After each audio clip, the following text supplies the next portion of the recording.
Welcome to Tone Talks. Welcome to Tone Talks.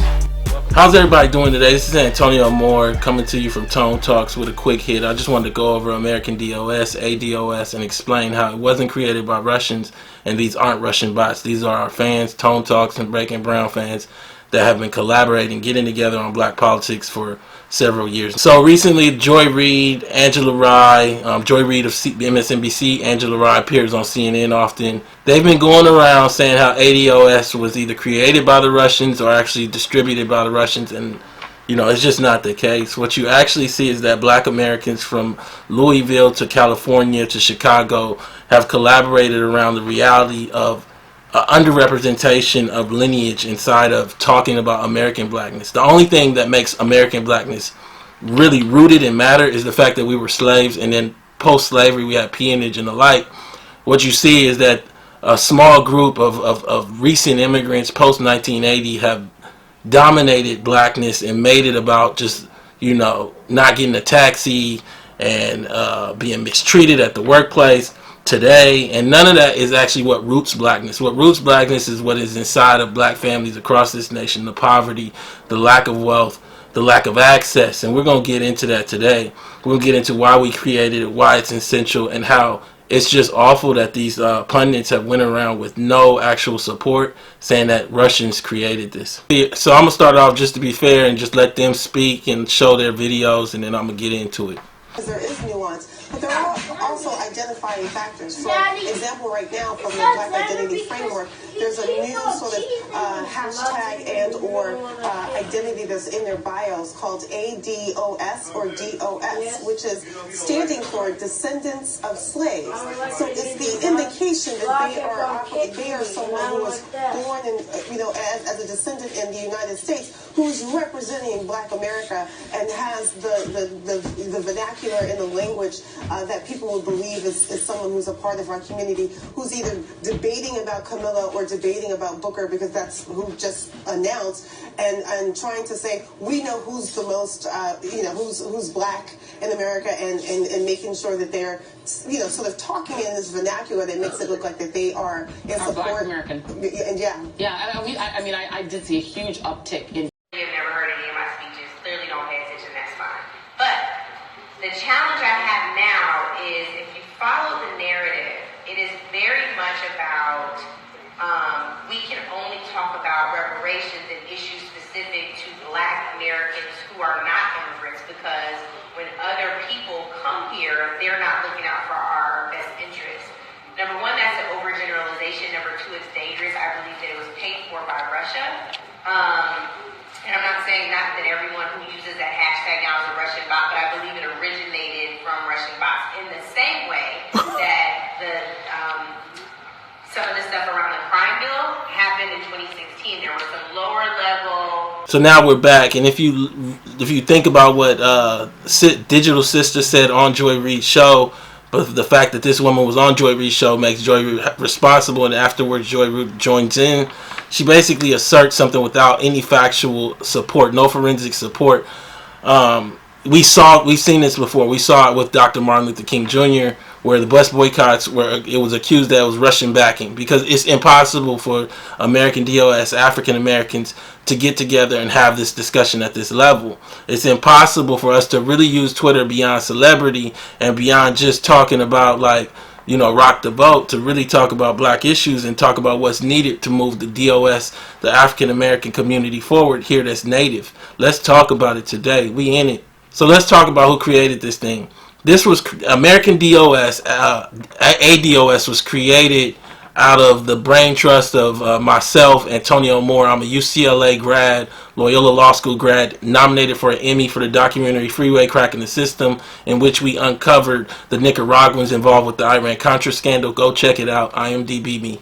And then also you have Yvette Carnell of Breaking Brown, who worked in Capitol Hill, graduate of Howard HBCU, and a political commentator who has a long-standing show called Breaking Brown that's on YouTube.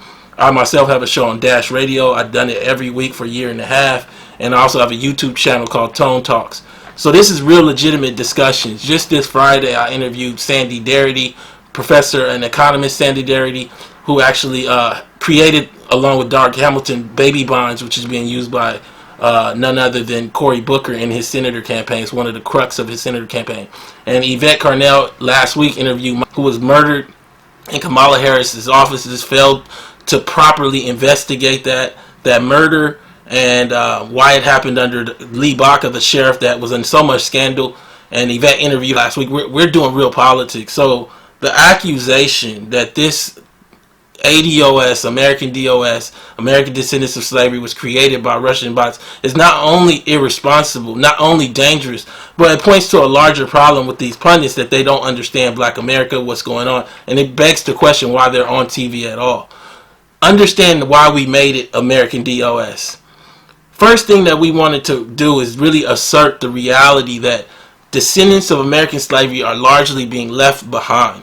When we understand numbers, there are about 42 million blacks in this country living in 20 million homes. The middle black home is worth $1,700 without depreciating assets.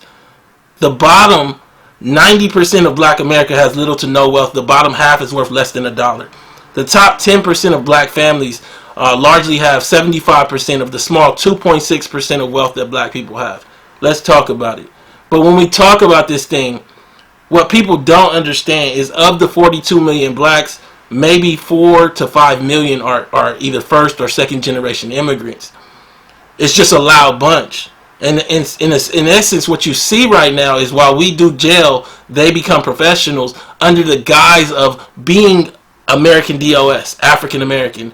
Joy Reid's show, largely to me, is only on the air because white America sees her as a representation of the 37 million ADOS. The problem is she doesn't understand our issues at all. She literally gets on the air and says stuff that is against the interests of native blacks. Now, somebody might say, well, then what's the difference? Let me use one data point to explain. And before I say that, this data point, understand that I did a report with Sandy Darity last year, 10 Myths to Close the Racial Wealth Gap. You can find it on the Duke website. What we were able to show is the mythology around closing the racial wealth gap. Did an article on Fortune magazine covering that study. So this is all legitimate data that comes out of the Federal Reserve, used by economists from Sandy Darity to Matt Brunig to Dark Hamilton to Thomas Shapiro. You know, I'm not here to play around with ideas of what I believe. I only talk to what I know. And I only know what I know because there are experts and there are true data points that come out of the Federal Reserve, the Bureau of Labor Statistics, things that real black pundits are supposed to be using to support themselves. But too many of us are talking about what I believe. So let's get right into it. And what you see is that in LA, they did a color of wealth report to give a framing of this thing, of this issue, of why ADOS is so important. In it, what we saw is that native blacks in LA are worth a mere $200 liquid. That's it. You look over at African, at Nigerian numbers, in particular in Los Angeles, the middle Nigerian family is worth $100,000. $100,000 hard. And I think fundamentally what we end up with is not understanding who immigrates here, why they immigrate here, and how it's problematic to see them in the same box of quote-unquote blackness as somebody like myself who grew up with single parent, 16-year-old parents, who has multiple generations of costs that come from American slavery, American action. You can't understand this without understanding the chart I'm showing you now. In this chart, I break things down into quadrants. This is how I seen it in my mind. I created this chart. What it shows that slavery lasted nearly all of the 1600s, all of the 1700s, all of the 1800s, and bled into the 1900s. What you have right now is a group of people, from Obama to Kamala, that came largely after the major cost of being black in America and came in from elite backgrounds and were brought here for whatever particular purpose by the government. Whether it be to cover up black struggle or whether it be because they asked to come. They're here now, but they do not represent the struggle of what it costs to actually make America and why America owes reparations and are repairing to the American DOS, the African American community. You can't understand this argument without going all the way back to Jesse Jackson in 1980s with the creation of the term African American. To understand this in a larger context, you should go read my article. African Americans are more than just Africans in America. Fundamentally, the term African American is summarily flawed in the sense that it is a continent and a country. African American. Africans don't use it in Africa. But when they come here, it's an access point to all of that lineage cost, to all of that access fighting that we did, so that they can start off not at the crux of being a newer immigrant, rather someone who has longstanding access, debt with the country. And that's what's going on.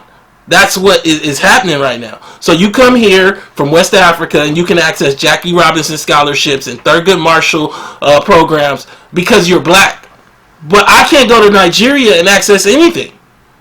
And I think that, one, Nigeria is a developing nation, so that's really weird that I go there and I get nothing. But then when you come here, you get everything under the guise that we're all black, when this stuff was created to repair the reason why I struggle as a DOS. Let's get it. For those people that say, well, the Caribbean had DOS as well. I respect that. But I also respect that Haiti was colonized by the French, Jamaica, England. I respect the fact that those debts are owed by those countries that oppress those people. And if anything is given to that group, I'm not going to step in the way of it. We got a problem here. We have not dealt with the reality of how debts are paid, how litigation is brought, how who's owed what, and as a result, who's left standing on the outside are American DOS families that are carrying the cost of this. Come on, because you gotta see this thing for what it is. What I additionally want to say is, in no way is the American DOS movement, the ADOS movement, perpetuating any sense of violence or anything against anyone. What we are saying is that we're going to stand up for ourselves now. What we are saying is we're going to demand that you speak for us. What we are saying is that I don't have any family outside of the country, so DACA really isn't my main or even on the list of my concerns.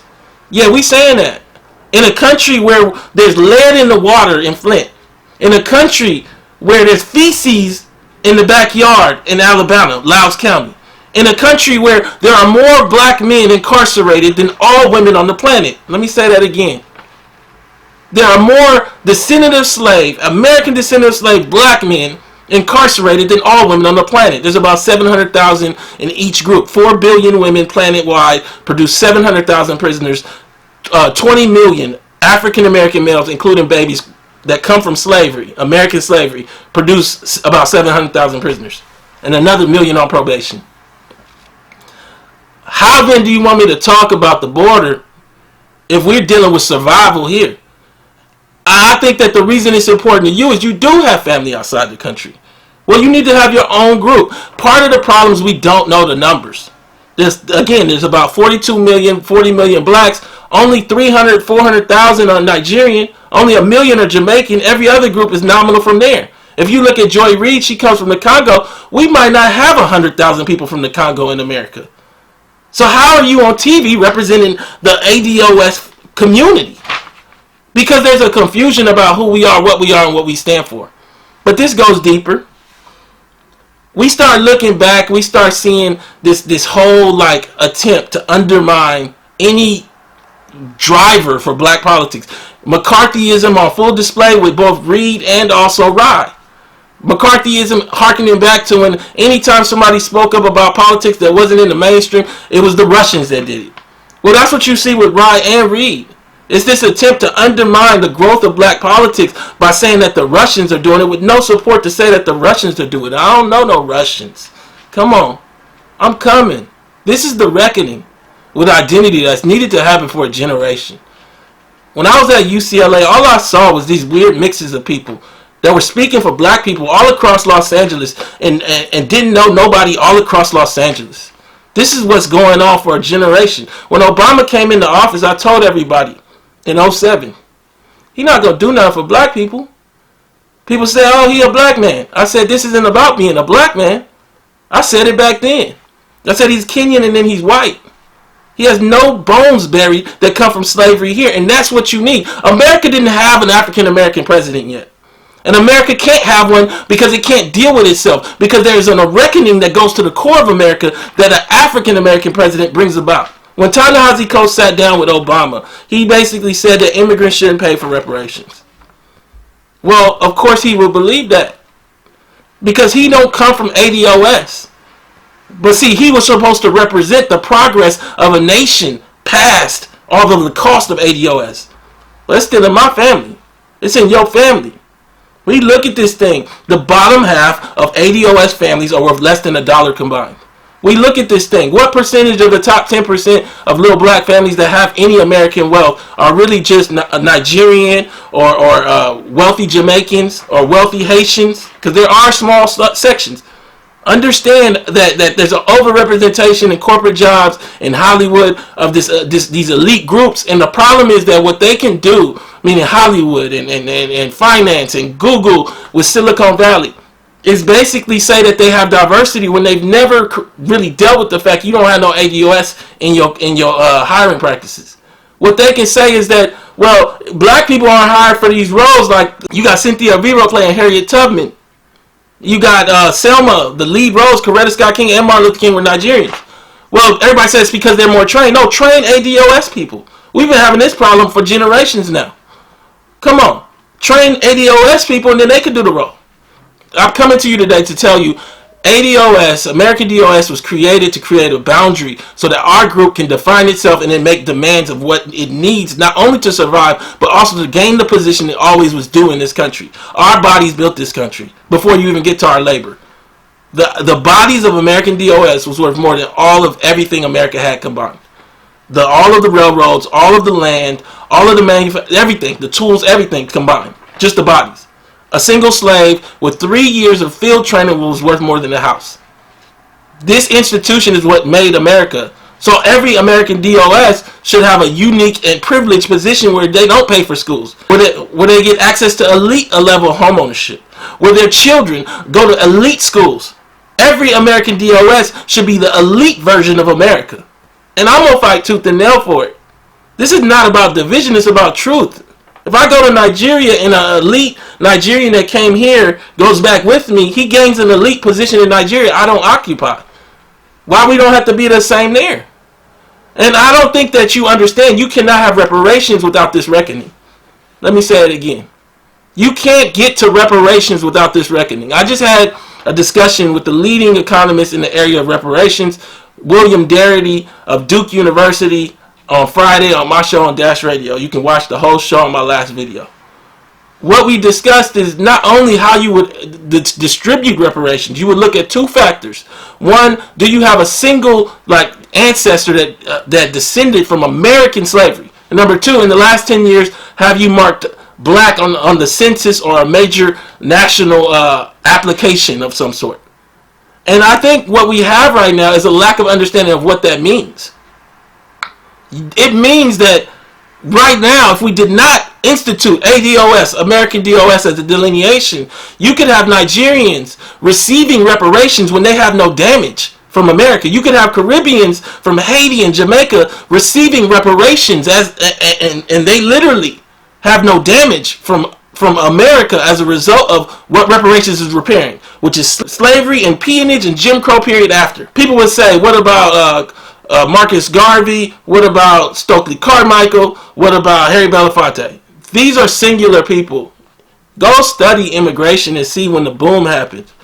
It still isn't even a massive group now, but the people you're talking were trickles of people, and those people essentially binded in right around the Jim Crow period and actually joined into the black struggle. That's not what's going on today. And if those individual small families can show damage, then I don't have no problem with those individual small families of Stokely Carmichael and Belafonte joining in at some level. Not the same degree as somebody who comes from descent from slavery. But people who just got here in 1980, you get nothing. And that's the way it should be. I shouldn't get nothing if I go to Nigeria right now, or if I go to Haiti, or if I go to Trinidad, and I won't get nothing. We don't understand what we're competing against. We don't understand. I was talking to a person that went to medical school in Trinidad. They get free medical school in Trinidad. And then come here and compete against us having paid for medical school with money we don't have because our family was oppressed in the most important moments in America. Pull up the chart. You got to understand this chart to understand why it's important to deal with ADOS. So, effectively, not only was slavery and Jim Crow happening, there was a boom in the New Deal, in the form of a New Deal, in the form of all kind of unions and the growth of this new white middle class that black people were shut out of due to covenants and the like. I interviewed Rothstein. Go check out my interview with Rothstein, Richard Rothstein, who wrote the book Color of Law. We doing real work here. So what you see is that effectively, before the Depression in the 30s, the bottom 90 and the top 0.1 had the same amount of wealth share, of overall American wealth share. That was around, I think, 18% or something of the like. That means that it's severe inequality. Well, over the course of the time period between that 1930s and about 2008, 2010, what you saw is a rise that peaked at 1980, where the bottom 90 was taking home 40% of the wealth, and the top 0.1 was only taking home 7% of the wealth. It inverted, where now we've crossed again and we're at extreme inequality, which means the only way that you have elite life is to be able to access what your parents had, the privileges, the advantages in the 1950s. Well, what happens to black people, like the DOS, if their families were shut out in that period? They don't get any opportunity. They don't get any access. You look at, what's one of the things that's triggered this whole discussion is myself and Yvette Carnell have triggered a discussion around Kamala Harris and her identity and how problematic it is. Not only that, her career, from truancy laws to what she did with Mitrice Richardson, go watch Yvette's show to find out more. It's just problematic. Here's a woman who's Indian and Jamaican. That makes you black, but it doesn't make you American DOS. You have no bones buried here. So you're Indian from the Brahmin class, which is the most elite class. You're coming into a DOS community and putting parents in jail for truancy laws. I can't help but look at that through the lens of you coming from the Brahmin class. Last year alone, we had 600,000 truant students in our elementary schools, which roughly matches the number of inmates in our state prison system. And is it a coincidence? Of course not. And as unacceptable as this problem is, I know we can fix it. In San Francisco, we threatened the parents of truants with prosecution, and truancy dropped 32%. So we are putting parents on notice. If you fail to take responsibility for your kids, we are going to make sure that you face the full force and consequences of the law.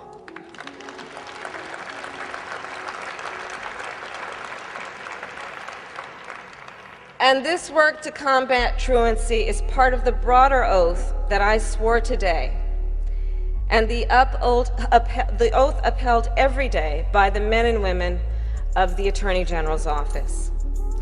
Our mission statement includes a fundamental promise to encourage economic prosperity, equal opportunity, and tolerance, and to safeguard California's human, natural, and financial resources for this and future generations. Then on the other side, your father is elite Jamaican. It's unclear even if he's Indio-Jamaican, which will make him Indian Jamaican, not black. That's unclear from all the research online about what your father has actually said. But presuming he is black Jamaican, how does being black Jamaican make you more American? How does being black Jamaican make you more African American? How does being black Jamaican make you more American DOS? Which is what everything hinges on. These jobs, from MSNBC to CNN to being somebody that runs on MLK Day at Howard, are premised on the cost of coming out of American DOS, slaves, and Jim Crow after. If you came here well after that, and somebody would say, well, Kamala came here in the mid-'60s, or was born here in the mid-'60s, and we've heard everything from her parents were involved with the civil rights movement to they were activists. Show me what they did. Stop telling me they're activists and just show me what they did. And even on top of that, at the end of the day, what we're dealing with is the fact that none of that matters. Your family had elite access to privileges in these other places. Your father comes from a slave owner and they owned a store. His family owned stores, and our stores were burnt down. Your mother was a Brahmin in India, which is the most elite class of Indian. So then how can I expect you to speak for me, to speak for us, to speak for our struggles? And I don't expect you to. That's why I don't want to vote for you. And I'm talking about Kamala Harris at this point. Again, when you look at the wealth of black America, bringing it up again, top 10% has 75% of our small amount of wealth. Those are largely boomers, that came in through affirmative action and programs of the like that have been shut down, understand that our voice needs to more and more come from the bottom 90%. Now, I'm not saying that people like Angela Reid that may come from the top 10 don't have a place, but I am saying that they can't be the only ones in the room, and they shouldn't even be the majority. I'm definitely saying that Joy Reid has no room at this table. She doesn't know enough. Well, I watched a recent video of Joy Reid. Joy Reid is on this video talking about people that vote for Obama for blackness and from going to Harvard. None of that was why people didn't vote for Barack Obama. You're so detached from the discussion. You've been all over the place grifting. You were like talking about conservatives when you were in college, and then you shifted to the griot, anything to get on. But what I'm telling you right now, it wasn't about blackness. No. This was about African Americanness, American DOS-ness, a discussion about lineage.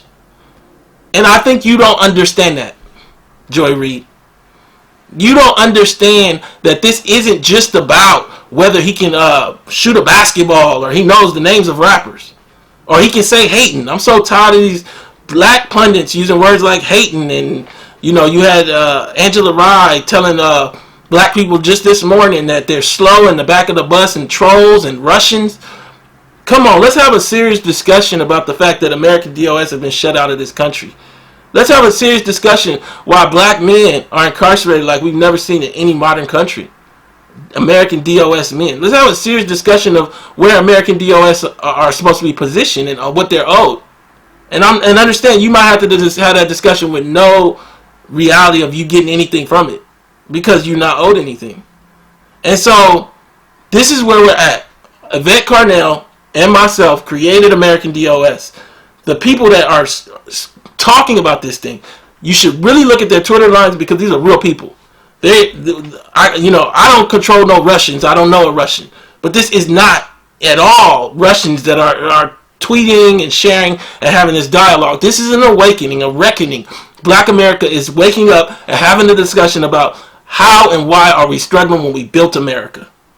I just wanted to bring this discussion to y'all and have it out.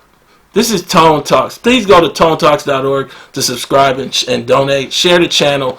Yvette Carnell is going to be on tonight to hash this out at Breaking Brown on YouTube with her call-ins. If y'all want to call in Joy Reid or Angela Reid, you can call in. I'm asking everybody who watches this video, please tweet at Joyanne Reid. Please tweet at Angela_Reid. Please tweet at MSNBC. Please tweet at CNN Politics. Let them know you're not happy with what went down today and this weekend, that you expect American DOS to be the primary driver of the discussion on black politics as we go into the 2020 election, not only because we're almost the entire black population, but also because the only reason the black population is uniquely positioned is because of us. Thank you so much. Let's get it.